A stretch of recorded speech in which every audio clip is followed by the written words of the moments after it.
Hi everyone, welcome to the Literature Look. I'm your friend Neha Singh. Let's start to solve our questions. आज के जो हमारे questions हैं वो again PYQs हैं. क्या है? PYQs हैं. मैं आपको ये इन्फॉर्म कर देती हूँ हर वीडियो में कि ये क्वेश्चंस कैसे हैं, PYQs हैं या MCQ हैं, क्योंकि दोनों में थोड़ा सा डिफरेंस है. डिफरेंस ये है, ये क्वेश्चन जो है अपकमिंग एग्जाम के लिए इम्पोर्टेंट समझकर पढ़ाया जाता है या पढ़ा जाता है, और ये क्वेश्चंस ऑलरेडी बहुत ज़्यादा इंपॉर्टेंट होते हैं क्योंकि ये ऑलरेडी एग्जाम में आ चुके होते हैं. तो अगर एग्जाम की टेंडेंसी है जिस एग्जाम में आप अपियर होने जा रहे हो कि उसमें क्वेश्चंस रिपीट होते हैं तो ये बहुत इंपॉर्टेंट है. अगर नहीं रिपीट होते हैं क्वेश्चंस तो फिर बात अलग है, तो इसकी कोई इंपॉर्टेंस नहीं है. लेकिन ऐसा शायद ही कोई बहुत कम एग्जाम होगा, तो इस वजह से जो है आपके प्रीवियस ईयर क्वेश्चंस बहुत इंपॉर्टेंट हो जाते हैं. तो इसलिए चलिए हम इसको स्टार्ट कर लेते हैं. आज का क्वेश्चन हमारा 61 से स्टार्ट है. इसके पहले के हमने बहुत सारे क्वेश्चन सॉल्व कर लिए हैं, previous year question and MCQ questions, तो प्लेलिस्ट पे जाकर जरूर आप देख लीजिएगा.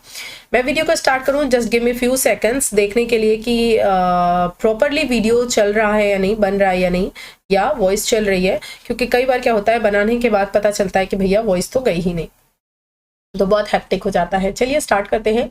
इन which year Milton's Lycidas was written. Milton का जो लिसिदस है वो किस ईयर में लिखा गया है? ऑप्शन ए है 1638, ऑप्शन बी है 1632, सी है 1636 एंड डी है 1637. जो लिसिदस है वो कब लिखा गया है ये आपको बताना है. तो बिल्कुल सही है आप, यानी कि ऑप्शन नंबर 1637 सही है. ऑप्शन नंबर डी बिल्कुल करेक्ट हो जाता है. अब लिसिदस के बारे में थोड़ी सी इंफॉर्मेशन ले लेते हैं. एक्चुअली मैंने कई बार बताया है लेकिन मुझे फिर से बताना पड़ता है और ज़रूरी भी है, क्योंकि कोई ज़रूरी नहीं कि अभी मेरे चैनल पे हर किसी ने हर वीडियो देखी हो. मे बी ये किसी की फर्स्ट वीडियो या जो स्टडी स्टार्ट कर रहा हो उसके लिए, तो इस वजह से मुझे हमेशा ज़ीरो से लेकर चलना पड़ता है अपना बेस. तो ये क्या है? ये एक पास्टोरल एलिजी है, राइट. जिनको पता है वो थोड़ा सा आगे बढ़ सकते हैं. ये पास्टोरल एलिजी है, और बात किया जाए कि ये कब लिखी गई है तो 1637 में लिखी गई है. और ये कितनी लाइंस की पोएम है? तो ये 193 लाइंस की पोएम है. हालांकि ये क्वेश्चन पूछेगा नहीं, बट फॉर योर इन्फॉर्मेशन आप जानते रहिए. और ये किस में लिखी गई है? ये इनरेगुलरली राइम्ड है. ठीक है, ये क्या है? इनरेगुलरली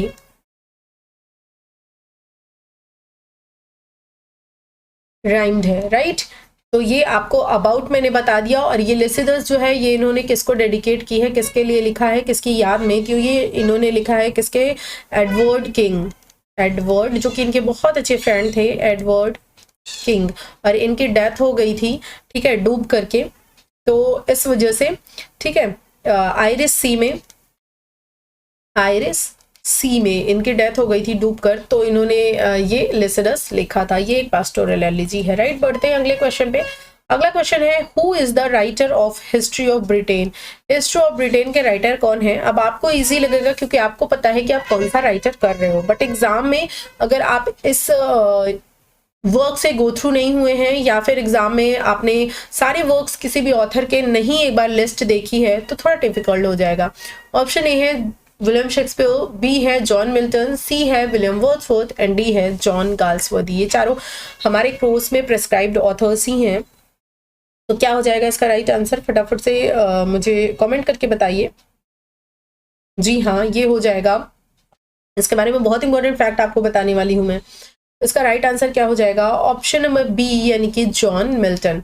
अब ये हिस्ट्री ऑफ ब्रिटेन के बारे में जान लेते हैं. तो हिस्ट्री ऑफ ब्रिटेन जो है वो पब्लिश कब हुआ है? ये 1670 में हुआ है. लेकिन एक और इम्पॉर्टेंट चीज़ है कि ये क्या है? अनफिनिश्ड प्रोज वर्क है. क्या है? अनफिनिश्ड है, यानी कि पूरा फिनिश नहीं है.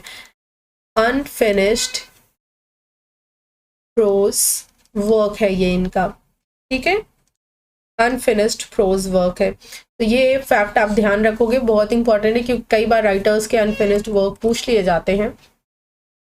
नेक्स्ट क्वेश्चन है, complete the sentence Milton's poetic style is generally regarded as. Milton का जो पोएटिक स्टाइल है उसको जनरली मतलब कि क्या माना जाता है कि क्या उनका स्टाइल रहा होगा? क्या वो प्लेन स्टाइल था, या फिर ग्रैंड, या फिर क्लासिकल, या फिर ऑर्नामेंटल? किस स्टाइल में वो अपनी पोइट्री को, अपनी पोएम्स को लिखा करते थे? या एब्सोल्युटली राइट। अगर आपने पैराडाइज लॉस्ट भी पढ़ा है तो आप जो है इसका आंसर दे दोगे। अब मैं यहाँ पर आपको इन्फॉर्मेशन बहुत इंपॉर्टेंट दूंगी, तो प्लीज वेट एंड वॉच। तो इसका राइट आंसर क्या हो जाएगा? ऑप्शन नंबर बी, यानी कि ग्रैंड स्टाइल। यहाँ पर जो फिल इन द ब्लैंक्स भरना है, यहाँ पर आपका क्या होगा? ग्रैंड होगा, ठीक है। यानी मिल्टन का जो पोएटिक स्टाइल है वो जनरली ग्रैंड स्टाइल होता है, लेकिन पैराडाइज रीगेन जो है वो किस स्टाइल में लिखी है? तो वो प्लेन स्टाइल में लिखी है। ये भी एक फैक्ट आप याद रखोगे, बहुत ही इंपॉर्टेंट है, ठीक। ग्रैंड स्टाइल में क्या होता है? लॉफ्टी, डिग्निटी, इलोक्वेंस और सब्लिमिटी होता है इसके अंदर, ठीक है। तो इन स्टाइल में जो है इन्होंने अपना वर्क लिखा है, जनरली बहुत सारे वर्क्स लिखे हैं। अब अगर बात किया जाए इस ये जो वर्ड है ग्रैंड स्टाइल, राइट, ये जो ग्रैंड स्टाइल, ये जो वर्ड है, इसको, ये जो टर्म है, इसको किसने कॉइन किया था? ये इंपॉर्टेंट है, हो सकता है आपसे एग्जाम में पूछ दे, ठीक है। नेट वेट के पेपर में इस तरह के क्वेश्चंस आते रहते हैं। तो ग्रैंड स्टाइल, ये जो टर्म है, ये एक टर्म है, क्या है? टर्म है जिसमें इन्होंने अपने वर्क्स लिखे हैं मिल्टन ने। तो इसको कॉइन किसने किया है, ये आपको बताना है। किसने किया है? मैं यहाँ लिख देती हूँ, मैथ्यू एर्नोल्ड ने। किसने? मैथ्यू एर्नोल्ड ने इस टर्म ग्रैंड स्टाइल को कॉइन किया है। खाना नया फैक्ट आपके लिए भी बिल्कुल ऐसे ही मिलने वाला है आपको, बहुत सारे फैक्ट्स का खजाना। तो इसलिए प्लीज चैनल को सब्सक्राइब कर लीजिए और बेल आइकन जरूर हिट कर लीजिएगा। और आपको मेरे वीडियोस अच्छे लगेंगे, पूरे देख लीजिए, कोई जल्दी नहीं है, पूरे वीडियोस को लास्ट तक देख लीजिए। मेरा वे ऑफ टीचिंग अच्छा लगता है तो प्लीज डेफिनेटली लाइक जरूर कीजिएगा, बिना लाइक किए हुए मत जाइएगा, क्योंकि वो मुझे मोटिवेट करेगा। तो आगे बढ़ते हैं अगले क्वेश्चन पे। अगला क्वेश्चन है question number 64। Life of Milton has been written by. Life of Milton जो है वो किसके द्वारा लिखा गया है? Choose the right option from the given alternative. इनमें से बताइए। ऑप्शन ए है सैमुअल जॉनसन, बी है चार्ल्स लैम्ब, सी है बेन जॉनसन और डी है John Dryden. Life of Milton किसने लिखी है? तो ये लिखा है सैमुअल जॉनसन ने, यानी कि ऑप्शन नंबर ए आपका जो है वो बिल्कुल करेक्ट हो जाता है, ठीक। आगे बढ़ते हैं, और इसमें बहुत ज्यादा कुछ इलेबोरेट करने के लिए, बताने के लिए है नहीं, डिस्क्रिप्शन के लिए। जिस क्वेश्चन में होता है मैं ऑलरेडी उसको बहुत अच्छे से बता देती हूँ। तो नेक्स्ट क्वेश्चन देखिए। John Milton's L Allegro invokes which grace with whom he means to live। ठीक, किस ग्रेस को वो इन्वोक करते हैं, ठीक, और उनके साथ रहना चाहते हैं। Option A mirth, B joy, C happiness या डी लव। बताइए इसका राइट आंसर क्या होगा? पहले तो आप एल एलिग्रो का मीनिंग बता दीजिए और इसका कंपेनियन पोएम बता दीजिए, इसका जॉनरा भी बता दीजिए। चलिए फटाफट से आंसर कीजिए, I am still waiting. Comment कीजिए। अरे आपको लग रहा है मैं नहीं देखूंगी? अरे यार अभी नहीं देखूंगी, लाइव नहीं है, इसका क्या मतलब है? कमेंट्स मुझे दिखाई नहीं देते? मैं देखूंगी यार, मुझे बहुत अच्छा लगता है जब आप लोग पार्टिसिपेट करते हो। Please do answer. तो बताइए इसका राइट आंसर क्या होगा? इसका राइट आंसर हो जाएगा बिल्कुल सही, ऑप्शन नंबर ए, यानी कि मेर्थ। वो मेर्थ को जो है वो इन्वोक करते हैं। और माय डियर, मैं आपको पूरा एल एलिग्रो बहुत ही डिटेल से पढ़ाने वाली हूँ, यानी कि ये पूरे जो पोएम है इसकी जो भी इंपॉर्टेंट लाइंस हैं सबको बहुत ही डिटेल से पढ़ाऊंगी। इसीलिए बोल रही हूँ, अगर आपको डिटेल से पढ़ना है मेरे साथ मजे से बिल्कुल, तो प्लीज बिल्कुल भी इस परिवार का हिस्सा बनना मत भूलिएगा, अदरवाइज बाद में फिर भैया आप जानो। चलिए ऐसा नहीं है, आप खुद से भी पढ़ सकते हो, बट स्टिल अगर आपको मेरे साथ अच्छा लगता है तो प्लीज। चलिए हाँ, इसके बारे में कुछ इन्फॉर्मेशन दे देते हैं, जो कि क्वेश्चंस मैंने आपको पूछे थे। ये क्या है? ये पास्टोरल पोएम्स है, राइट। और ये पब्लिश कब हुई थी? तो ये 1645 में पब्लिश हुई है। और इसका मीनिंग होता है एल एलिग्रो का बहुत बार पूछा जाता है, क्या मीनिंग है? The happy man, right. और इसकी कंपेनियन पोएम कौन सी है? इसकी कंपेनियन पोएम है एल पेंसोरोसो। इसका मतलब क्या होता है? जिसका मीनिंग क्या है? जिसका मीनिंग है द मेलांकली या द पेंसिव मैन, ठीक है, ये इसका मीनिंग है। ये दोनों कंपेनियन पोएम थी। इसमें ये मिर्थ को इनवाइट करते हैं, इन्वोक करते हैं और अपने साथ रहने के लिए बोलते हैं, जिसका मीनिंग है द हैप्पी मैन, ठीक है, इसका मतलब है। आई होप सारी इंफॉर्मेशन मैंने आपको दे दी है, समझा दी है। आगे बढ़ते हैं अपने प्यारे से अगले क्वेश्चन की तरफ। 66. In which of the following does Manoa report the death of protagonist in Milton's Samson Agonist? Options देख लीजिए. ऑप्शन ए है our cure to be no cure sad cure. B, this honor will grow mild this darkness light. C है calm of mind all passion spent. D है above the smoke and stir of this dim spot which men call earth. क्या हो जाएगा इसका right answer, बताइए मुझे.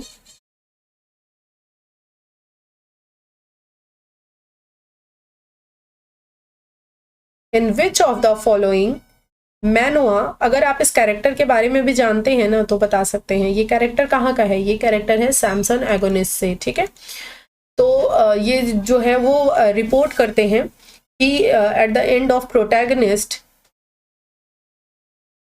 इन, actually एक मिनट मेरी पेन रुक गई. हाँ, in which of the following does, इनमें से किस में वो रिपोर्ट करते हैं the end of the protagonist in Milton Samson Agonistes, Milton के सैमसन एगोनिस्ट में. ठीक है, किस में एंड के बारे में रिपोर्ट करते हैं. तो ये ऑप्शंस हैं जिनका मीनिंग मैं आपको बता देती हूँ तो आपको बहुत ही ईजी हो जाएगा. Our cure to be no cure sad cure, इसका मतलब क्या है? हमारा इलाज कोई इलाज नहीं, दुखद इलाज. क्या ये था? या फिर ऑप्शन बी क्या है? This honour will grow mild this darkness light. तो इसका जो मतलब है, यह आतंक हल्का हो जाएगा, यह अंधेरा प्रकाश, यह अंधेरा प्रकाश हो जाएगा. ठीक है, यहाँ पे देखिए this honour will grow mild. ठीक है, यानी ये जो हॉरर है ये क्या हो जाएगा? हल्का हो जाएगा, दिस डार्कनेस लाइट. तो अगला देखिए, काम of mind all passion spent, इसका मीनिंग क्या है? मन की शांति सारा जोश खत्म. क्या मतलब है? काम ऑफ माइंड, मन की शांति, दिमाग की शांति, माइंड की शांति, ऑल पैशन स्पेंट, सारा जोश खत्म. और लास्ट का भी मीनिंग देख लेते हैं. इसका मीनिंग है इस धुंधले स्थान के धुएं और हलचल के ऊपर, जिसे लोग क्या कहते हैं? विच मैन कॉल्ड पृथ्वी, उसे लोग क्या कहते हैं? पृथ्वी कहते हैं. तो ये इन चारों लाइंस का मीनिंग था. मैंने आपको बता दिया था कि आप इजीली अंडरस्टैंड कर सको कि मेनुआ जो है वो रिपोर्ट करता है किससे. तो वो करता है ऑप्शन नंबर सी, यानी कि आपका com of mind all passion spend से. ठीक है, Milton report the end of protagonist, यानी यहाँ पर प्रोटैगनिस्ट की जो डेथ हो जाती है वो इससे क्या करता है? बताता है, रिपोर्ट करता है. और ये जो सैमसन एगोनिस्ट है मैंने बताया ही क्या है ये एक क्लोजेड ड्रामा है. और क्लोजेड ड्रामा होता क्या है? क्योंकि कई बार इसके जॉनरा के बारे में पूछा जाता है. तो ये क्या है? क्लोजेड, एक सेकेंड चल जाओ भाई, ड्रामा. तो ये क्लोजेड ड्रामा एक्चुअली होता क्या है? क्लोजेड ड्रामा वो होता है जिसमें कि जो कि सिर्फ पढ़ने के लिए, रीड करने के लिए लिखा जाता है, यानी उसको पढ़ा जा सकता है केवल, उसको परफॉर्म नहीं किया जा सकता. ठीक, उसको परफॉर्म नहीं किया जाता है ऑन स्टेज. ठीक, तो उसे ही बोलते हैं क्लोजेड ड्रामा. तो ये इसी तरह का ड्रामा है जिसमें लास्ट में जो प्रोटैगनिस्ट होता है उसकी क्या हो जाती है? डेथ हो जाती है. बढ़े आगे. अगला क्वेश्चन देखिए, question number 67. In which of his tracts does Milton से, इस ट्रैक्ट में मिल्टन कहते हैं He who destroy a good book kills reason itself, kills the image God as it were in the eyes. ये घबराइए मत, इसका मीनिंग भी बताऊंगी. जिनको नहीं पता है, जिनको पता है तो वो आंसर कर ही सकते हैं. ऑप्शन ए है टेट्राकोडान, बी है कोलेस्टेरियन एंड सी है एरियोपेगेटिका, या लास्ट डी है डी डॉक्ट्रिना क्रिस्टीना. किस ट्रैक्ट में मिल्टन ऐसा कहते हैं ये आपको बताना है. अब देखिए इसका मीनिंग देख लेते हैं. He who destroys a good book, यानी कि वह जो एक अच्छी बुक को, एक अच्छी किताब को नष्ट कर देता है, डिस्ट्रॉय कर देता है.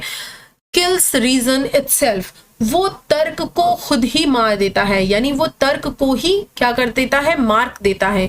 क्योंकि गुड बुक्स जो हैं वो क्या है? हमें एक तर्क देती हैं, वो हमें चीजें समझाती हैं. तो अगर आपने गुड बुक को, एक अच्छी किताब को ही डिस्ट्रॉय कर दिया है, नष्ट कर दिया है, इसका मतलब है कि आपने क्या कर दिया है? तर्क को ही मार दिया है.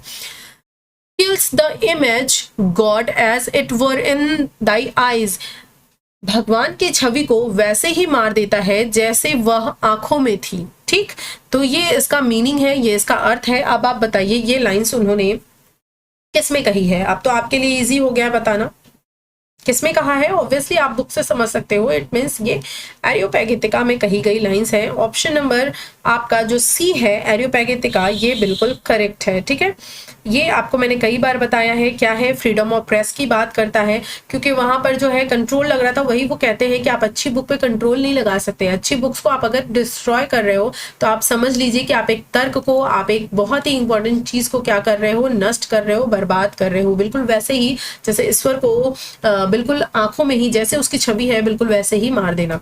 तो ये इतना बड़ा पाप, इतना बड़ा क्राइम आप कर रहे हो वो अगर आप बुक को डिस्ट्रॉय कर रहे हो तो। ठीक, बढ़ते हैं आगे। क्वेश्चंस आपको समझ में आ रहे हैं ना? प्लीज मुझे फीडबैक्स जरूर दीजिएगा, ये मेरे इंप्रूवमेंट के लिए बहुत। ओ माय गॉड, मैंने माइक नहीं लगाया है। सॉरी सॉरी सॉरी, मैंने माइक नहीं लगाया था, पता नहीं, मुझे नहीं पता वॉइस जो है वो कैसी जा रही थी। I am extremely sorry. I hope अब वॉइस मेरी ठीक होगी। मैंने बिल्कुल ध्यान ही नहीं दिया कि मैंने माइक नहीं लगाया है, सॉरी यार। खैर मैं क्या बात कर रही थी, मैं ये कह रही थी, क्या बोल रही थी मैं तो भूल ही गई। हाँ, मैं ये बोल रही थी कि अपने फीडबैक्स मुझे ज़रूर दीजिएगा, क्योंकि वो मुझे है ना इम्प्रूवमेंट करने में अपने आप में एक बहुत इंपॉर्टेंट रोल प्ले करेंगे। आप मुझे बताओगे कि मैं मेरा जो वे ऑफ टीचिंग है वो क्या ठीक है या नहीं, या फिर मैं क्या सुधार कर सकती हूँ, या किस तरह के क्वेश्चंस और आपकी डिमांड है उसको ले आए, कौन सा टॉपिक पहले पढ़ाएं। ये सारी चीज़ें आप जो है मुझे इन्फॉर्म ज़रूर कर सकते हैं। ये मेरे अपने इम्प्रूवमेंट के लिए बहुत ही इंपॉर्टेंट होगा, क्योंकि आफ्टर ऑल आप ही तो मेरी इंपॉर्टेंस हो ना, आप ही तो हो जिसके लिए मैं वीडियोस बना रही हूँ। तो आप अगर सेटिस्फाई होगे तो ही मेरा जो मोटिव है वो क्लियर होगा कि आपको बात समझ में आ रही है। Who is Thomas Gray referring to in his lines? Nor second he that rode sublime upon the seraph wings of ecstasy from the progress of poesy. Option A है शेक्सपियर, बी है मिल्टन, सी है Spencer और D है done. ये बताइए क्या है इसका राइट आंसर। इसका मीनिंग मैं आपको पहले बता दूं। चलिए, इसका मीनिंग जो है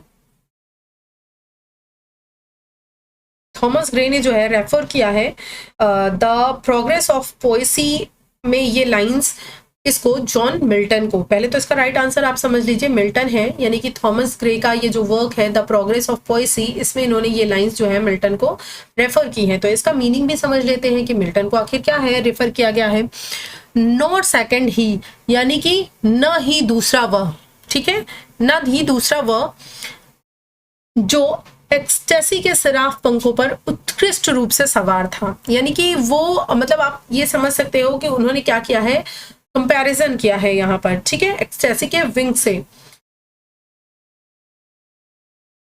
तो इसका आंसर क्या हो जाएगा, मिल्टन हो जाएगा। यानी मिल्टन को ये चीज उन्होंने क्या की है, रेफर की है। ये क्रिटिसिज्म से क्वेश्चन था, तो अगर किसी भी राइटर के बारे में कुछ भी बोला है किसी ने, किसी ऑथर ने, तो उसको पढ़ना बहुत इंपॉर्टेंट हो जाता है, क्योंकि वहां से क्वेश्चंस आते हैं। क्रिटिसिज्म का मतलब ये नहीं है कि सिर्फ बैड, एक्चुअली उसमें गुड और बैड दोनों ही तरह के कमेंट्स होते हैं। तो मिल्टन्स लिसिडस इज अ, ये तो बहुत ही इजी क्वेश्चन है, बहुत बार आपको बताया है क्या है मिल्टन का लिसिडस। एपिक है, ओड है, एलिजी है या फिर लिरिक है। फटाफट से आंसर करेंगे। जी हाँ, एलिजी है, यानी कि ऑप्शन नंबर सी आपका जो है वो करेक्ट हो जाता है। ठीक है, बार बार बताया है किसके लिए लिखा गया है, किसको रेफर किया गया है लिसिडस, ठीक है, सब कुछ लिखा गया है 1637 में एंड अपीयर होता है 1638 में। ठीक है, मेमोरी ऑफ एडवर्ड किंग। ठीक, तो सारी चीजें आपको पता है, बहुत ज्यादा एलैबोरेशन की जरूरत नहीं है यहाँ पे। आगे बढ़ते हैं और देखते हैं अपना अगला क्वेश्चन। क्वेश्चन नंबर 70 है, who disapproved Milton's Lycidas for its inherent improbability. Lycidas को कौन डिसअप्रूव करता है उसकी इनहेरेंट इम्प्रोबेबिलिटी के लिए। Options Samuel Johnson, B F और Lewis Samuel, C I A Richards, D T S Eliot. Inherent improbability मतलब क्या होता है, अंतर्निहित असंभव्यता लिख दूं? वैसे आप समझ ही गए होंगे लेकिन फिर भी लिख देती हूँ। अंतर्निहित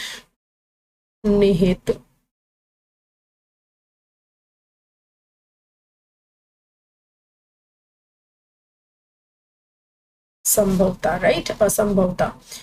किसने ये डिसअप्रूव किया है लिसिडस को? तो राइट आंसर क्या हो जाएगा? Samuel Johnson. Samuel Johnson disapproved Milton Lycidas for its inherent improbability. तो option A is correct. Next question, question number 71। In Milton there is always an appearance of effort, in Shakespeare scarcely any. This remark has been made by, ये remark किसके द्वारा जो है दिया गया है? तो ऑप्शन ए है Thomas Hardy, B William Hazlitt, C निजे मैजकेल एंड डी मैथ्यू अर्नोल्ड। क्या हो जाएगा इसका राइट आंसर? आपको बताना है फटाफट से। इसका मीनिंग बता दो। चलिए मीनिंग ही देख लीजिए पहले। In Milton there is always an appearance of effort, in Shakespeare scarcely any. यहाँ यानी कि यहाँ पर मिल्टन की क्या की गई है? तारीफ की गई है। कहा जा रहा है कि मिल्टन में हमेशा ही प्रयास की झलक दिखती है, यानी कि एफर्ट करने की। एन अपीयरेंस ऑफ एफर्ट यानी एफर्ट करने की, प्रयास करने की क्या दिखती है? झलक दिखती है, अपीयरेंस दिखती है। और शेक्सपियर स्कार्सली एनी यानी शेक्सपियर में शायद ही कोई, यानी यहाँ पर कहा जा रहा है कि कुछ नया ट्राई करने की, हमेशा प्रयास करने की झलक जो है वो मिल्टन में दिखाई देती है, लेकिन शेक्सपियर में शायद ही कोई। तो ये किसने बोला है? ऑप्शंस बताइए क्या होगा सही। इसका राइट आंसर हो जाएगा विलियम हैजलिट, यानी कि ऑप्शन नंबर बी आपका बिल्कुल करेक्ट हो जाएगा। विलियम हैजलिट, जो उन्होंने अपना लेक्चर दिया था इनका ऑन शेक्सपियर एंड मिल्टन, ठीक है, इसमें ही इन्होंने ये रिमार्क जो है वो दिया है, बोला है। तो ये आप नोट कर लीजिएगा, और इसका मीनिंग तो मैंने आपको समझा ही दिया है। बढ़ूं अगले क्वेश्चन की तरफ। अगला क्वेश्चन है 72। Whom does Milton accuse in Paradise Lost as the son of Belial flows with innocence and wine? क्या हो जाएगा इसका right answer? Option A an Anglican clergy, B the cavalier poets, C the opponents of commonwealth, या D all of the above. I think आपको इस question का meaning समझ में आ गया होगा। Whom does Milton accuse, Milton जो है किसको अक्यूज कर रहे हैं पैराडाइज लॉस्ट में इस तरीके से, ठीक है। तो पहले तो ये जान लीजिए, ये जो एक सेकेंड, ये जो बेलियल है ये हेब्रू में एक टर्म है, किसके लिए? डेविल के लिए, ठीक है। इस लैंग्वेज में हेब्रू में एक टर्म है बेलियल, जिसका मीनिंग क्या होता है? किसके लिए ये है? ये डेविल। और मिल्टन ने यहाँ पर यूज किया है टू शो, कि दर्शाने के लिए क्या? वाइज इन द एंग्लिकन क्लैरिजी, यानी कि ऑप्शन नंबर ए करेक्ट हो जाएगा।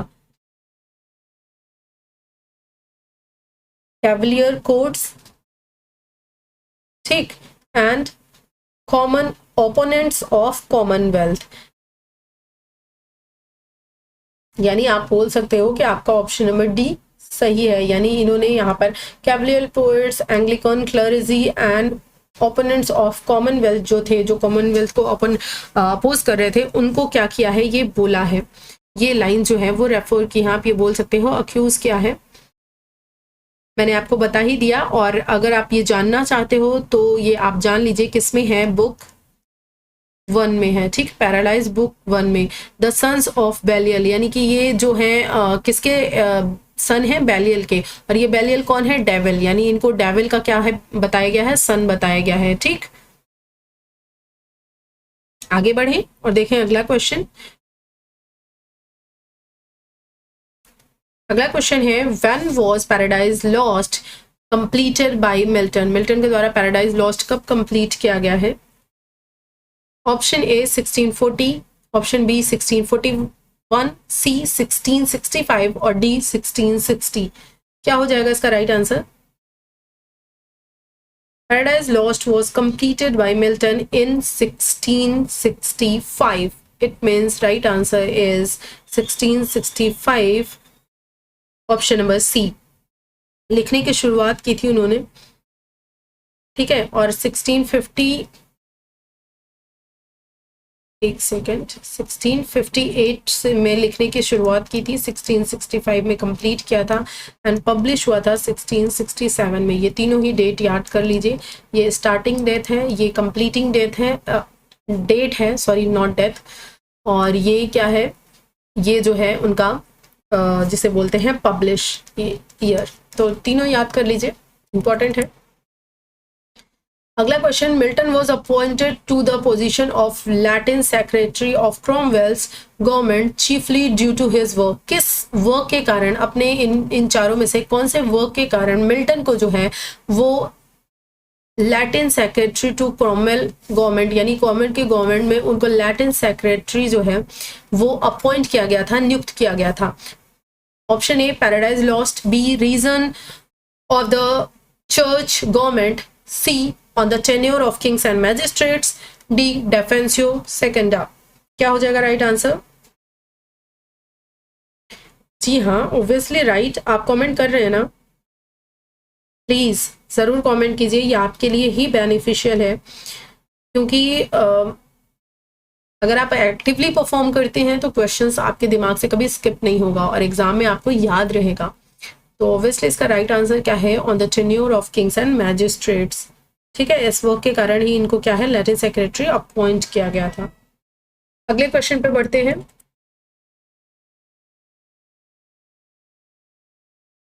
सॉरी, अगला क्वेश्चन है, Samson Agonistes shows Milton's desire to bring over into English. Samson Agonistes जो है शो करता है मिल्टन की डिजायर को, क्या क्या, कौन सी डिजायर को, किस शिक्षा को, to bring over into English, English में ले आने के लिए, क्या, किस शिक्षा को, मतलब क्या वो ले आना चाहते थे। ऑप्शन ए है the mythology of Samson for all to know, सब जाने इस बारे में, इस मैथोलॉजी के बारे में सैमसन की, या फिर the gravity and calm dignity of the Greek tragedians, या फिर option C, the story of Samson was akin to his own life, option number D, the bitter irony with which he could right.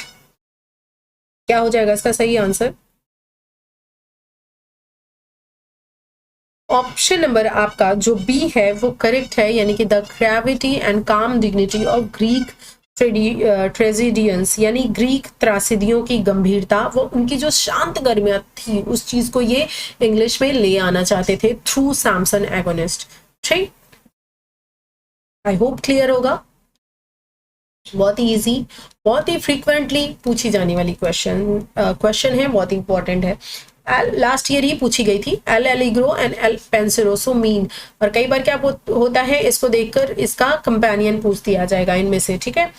तो इसका directly मैं right answer ही बताती हूँ कि कई बार बता चुकी हूँ, तो टाइम वेस्ट करने का कोई एज सच मतलब नहीं है, और जो पहली बार देख रहे हैं उनके लिए भी बहुत ईजी होगा इसको समझना। तो इसका राइट आंसर क्या हो जाएगा, the joyful man and meditative man. ठीक, जॉयफुल मैन या मेडिटेटिव मैन आ सकता है, या फिर यहाँ पर पेंसिव मैन आ सकता है, ठीक है। तो ये इसका राइट आंसर होगा, option C is correct. Next question, John Milton's magnificent ode on the morning of Christ's nativity was written when the poet's age was। ये जो ओड है इनका, इसका पहली बार तो जॉनरा पढ़ लीजिए, कई बार काम मतलब ये वर्क दे करके क्या बोलता है, जॉनरा पूछ लेता है कि ये क्या है, तो ये एक ओड है, ठीक है। जब इन्होंने ये अपना ओड लिखा था on the morning of Christ nativity, तब उनकी एज क्या थी, ये आपसे क्वेश्चन पूछ रहा है। ऑप्शन ए है 24, 26, बी, सी 21 एंड डी 35। कब लिखा था उन्होंने, ये इनका फर्स्ट ओड है, क्या उनकी एज थी, आप बताइए, फटाफट से मुझे आंसर कीजिए। कर दिया आपने आंसर? जी हाँ, इसका राइट आंसर हो जाएगा 21 ईयर्स, यानी कि ऑप्शन नंबर सी जो है आपका करेक्ट हो जाता है।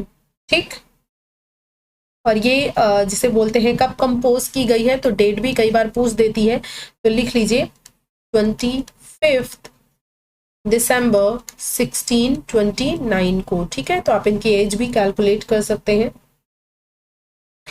आगे बढ़ते हुए अगले क्वेश्चन पे चलते हैं। अगला क्वेश्चन है, De Doctrina Christiana cast doubt on the orthodoxy of. Option A Paradise Lost, option B History of Britain, option C Paradise Regain, या फिर डी प्रो सी डेफेंसियो। क्या हो जाएगा इसका राइट आंसर?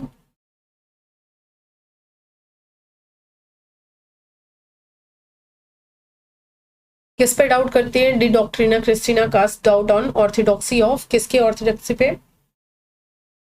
ऑप्शन बताइए फटाफट से।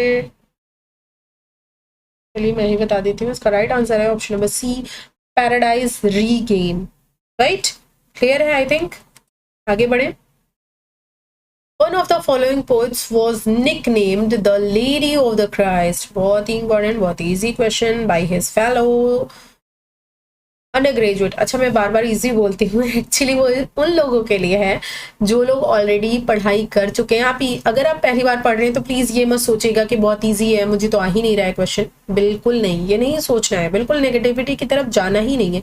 ये एक्चुअली उन लोगों के लिए है जो ऑलरेडी एग्जाम में अपेयर हो चुके हैं, कई सालों से तैयारी कर रहे हैं, पढ़ रहे हैं, उनका सिलेबस कवर हो चुका है, उनके लिए ये इजी क्वेश्चंस हैं। बट स्टिल अगर आप अभी न्यू कमर हो, आपने स्टार्ट किया है, अभी आपका सिलेबस कवर नहीं है, तो ऑब्वियसली ये आपके लिए एक मॉडरेट क्वेश्चन है, बहुत इजी क्वेश्चन नहीं है। या कोई भी क्वेश्चन जिसको मैं इजी बोलती हूँ, कोई भी क्वेश्चन एक्चुअली इजी या हार्ड होता ही नहीं है, वो डिपेंड करता है आपकी नॉलेज पे, कितना आप कोर्स कवर कर चुके हो, कितना पढ़ चुके हो, कितना रिवीजन कर चुके हो। अगर आपकी नज़रों से वो क्वेश्चन गुजरा है, आपने सॉल्व किया है, तो वो आपको इजी लगेगा, अदरवाइज वो आपको हार्ड लगेगा। तो इस वजह से ये पर्सपेक्टिव आपको नहीं लेके चलना है कि कोई भी क्वेश्चन ये इजी बोल रही है, या हाँ हो सकता है किसी क्वेश्चन को मैं हार्ड बोलूँ, वो सामने वाले को बहुत ईजी लगे। तो ये इंडिविजुअल पर्सपेक्टिव है, तो प्लीज़ जो है इसको ऐसा मत सोचिएगा। तो बताइए, spot the correct name of the poet. Option A Milton, B Spenser, C Marlowe, या फिर डी, यहाँ पे देखिए क्या हो गया है, यहाँ पे सी होना चाहिए, गलत टाइप हुआ है, यहाँ पे डी होना चाहिए। ठीक, तो बताइए क्या है इसका राइट आंसर?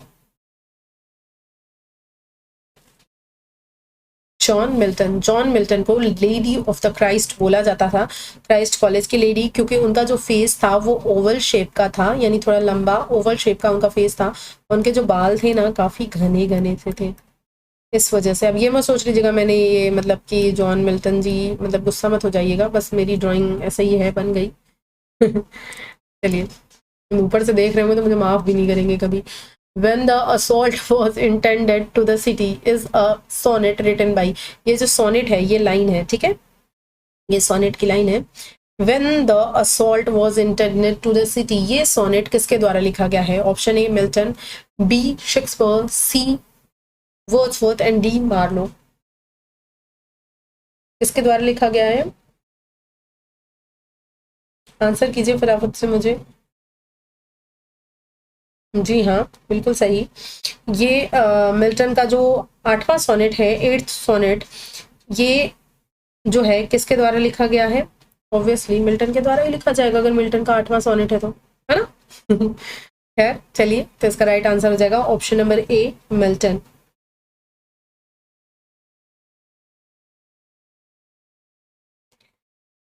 तो करते हैं वीडियो का एंड, लेकिन अभी कैसे भैया? अभी ऐसे, ये आपके लिए। Thank you so much. ये है मेरा फेस, मेरा फेस देखिए अच्छा सा है ना। अरे थोड़े बाल वाल भी बना देते हैं यार, अरे थोड़ा कान भी बना देते हैं। देखिए मैं हैप्पी हूँ, क्यों? क्योंकि आपने पूरी वीडियो को लास्ट तक देखा है, ठीक है, इस वजह से मैं हैप्पी हूँ। ये आदमी का फेस थोड़ा ज़्यादा लग रहा है, खैर मैं आदमी नहीं हूँ। स्माइल हाँ मेरी ज़रूर इतनी है या इससे बड़ी ही होगी, क्योंकि आपने वीडियो को लास्ट तक देखा है। तो thank you so so so so very much. कुछ भी सजेशन हो ज़रूर बताइएगा, कोई भी क्वेश्चन हो ज़रूर पूछिएगा। और हाँ, सब्सक्राइब कर दिया ना आपने? कर दिया ना? अरे नहीं किया तो नीचे है ना सब्सक्राइब बटन पे हिट कीजिए और बेल आइकन को भी हिट कीजिए, ताकि आपको नोटिफिकेशन की अपडेट्स मिलती रहें। अपनी लाइफ में पॉजिटिविटी ऐड करने के साथ साथ दूसरों की लाइफ में भी पॉजिटिविटी ऐड कीजिए। बहुत ही खुश रहिए और बहुत खुश मन से पढ़ाई कीजिए, डेफिनेटली चीज़ें दिमाग में फीड हो जाएंगी। Bye bye and take care. Thank you so much.